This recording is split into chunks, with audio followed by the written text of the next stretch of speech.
Hello friends, welcome to my YouTube channel GK with Sonia. अगर आप इस चैनल पर नए हैं तो चैनल को लाइक, शेयर और सब्सक्राइब जरूर करें। आज हम अक्षांश और देशांतर रेखाओं का पार्ट 2 करेंगे। जिसने भी पार्ट 1 नहीं देखा वो उस क्लास को देख लेना। तो चलिए स्टार्ट करते हैं। लास्ट क्लास में मैंने बताया था आपको, भूमध्य रेखा पर सूर्य की किरणें एक साल में 2 बार लंबवत पड़ती है और वो दिन कौन कौन से होते हैं। वो होता है 21 मार्च और 23 सितंबर। इस दिन और रात बराबर होते हैं, इस वजह से इसे विषुव कहा जाता है या फिर इक्विनोक्स कह सकते हैं। अब चलते हैं आगे।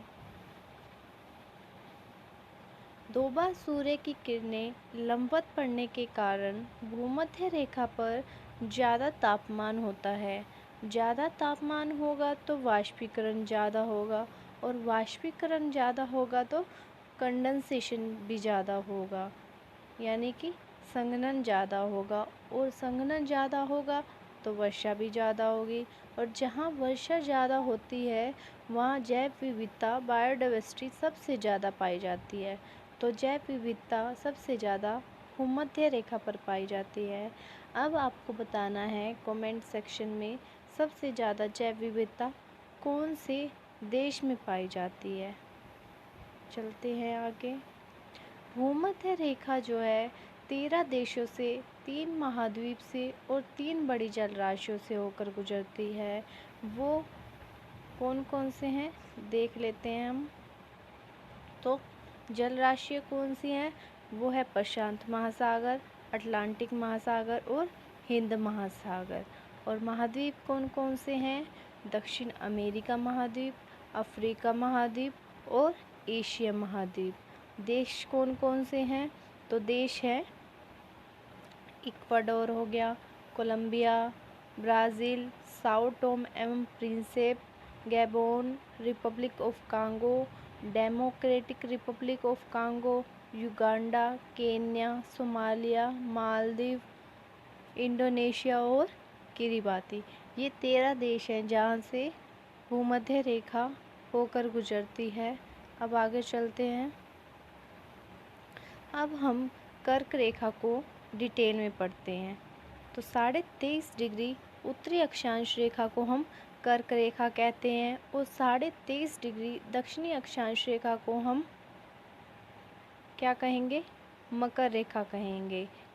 जो कर्क रेखा है वो 17 देशों से होकर गुजरती है, 6 वाटर बॉडीज से होकर गुजरती है और 3 महाद्वीप से होकर गुजरती है।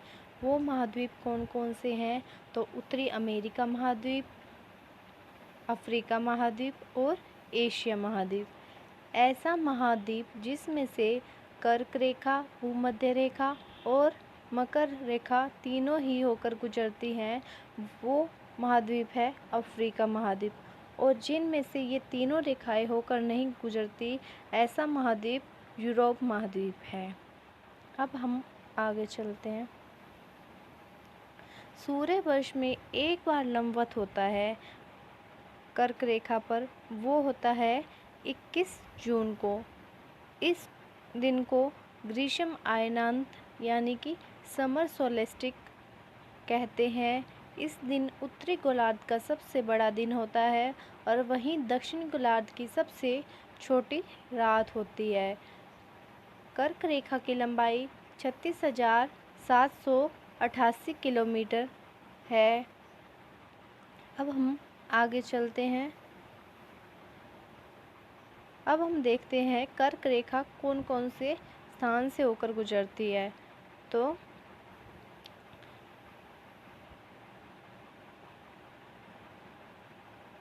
उत्तरी अमेरिका महाद्वीप से होकर गुजरती है, अफ्रीका से होकर गुजरती है और एशिया से होकर गुजरती है।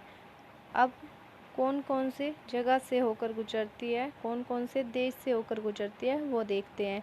मैक्सिको से, बहामा द्वीप समूह से, मारितानिया से, माली से, अल्जीरिया से, नाइजर से, मिस्र से, लीबिया से, यूएई से, ओमान से, भारत से, बांग्लादेश से, चीन से, म्यांमार से, इन सब जगह से होकर गुजरती है। और भारत के 8 राज्यों से होकर गुजरती है और वो राज्य कौन कौन से हैं वो हम देखते हैं।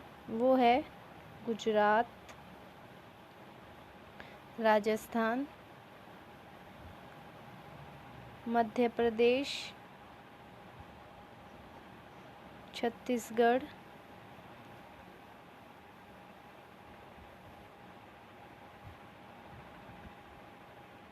झारखंड, पश्चिम बंगाल, त्रिपुरा और मिजोरम से। इन 8 राज्यों से होकर कर्क रेखा गुजरती है। अब आगे चलते हैं अब हम मकर रेखा को डिटेल में पढ़ेंगे। तो 23.5 डिग्री दक्षिणी अक्षांश रेखा को हम मकर रेखा कहते हैं और 23.5 डिग्री उत्तरी अक्षांश रेखा को हम कर्क रेखा कहते हैं। मकर रेखा पर सूर्य की किरण एक वर्ष में एक बार लंबवत पड़ती है और वो होता है 22 दिसंबर को। इस दिन शीत अयनांत विंटर सोलेस्टिक कह सकते हैं इस दिन को हम। और जो मकर रेखा की लंबाई है वो 36,788 किलोमीटर है, जो कि कर्क रेखा के बराबर है। मकर रेखा 10 देश से, 3 महाद्वीप से और 3 वाटर बॉडी से होकर गुजरती है। तो वो कौन कौन से हैं वो हम देख लेते हैं। तो महाद्वीप है दक्षिण अमेरिका महाद्वीप, अफ्रीका महाद्वीप और ऑस्ट्रेलिया महाद्वीप। ऑस्ट्रेलिया ऐसा महाद्वीप है जो एक द्वीप भी है, एकमात्र ऐसा महाद्वीप है जो कि द्वीप है। द्वीप किसे कहते हैं? जिसके चारों ओर पानी हो उसे द्वीप कहा जाता है। अक्षांश रेखाओं के उपयोग क्या हैं?